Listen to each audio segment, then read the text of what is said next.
begyndte sådan rigtig at sige hugorm, det var i Rødhus.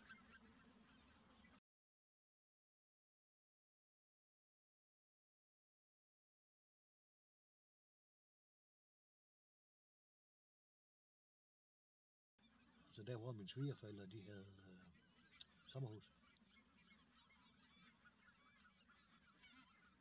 Og så er vi så begyndt at jagte dem herude. Og vi har også set den første nu. Der er en nede i Dokkedal, nede ved stranden. Og så har vi et par steder herude i mosen. Vi har blandt andet op ved parkeringspladsen ud til Rovfugltårnet.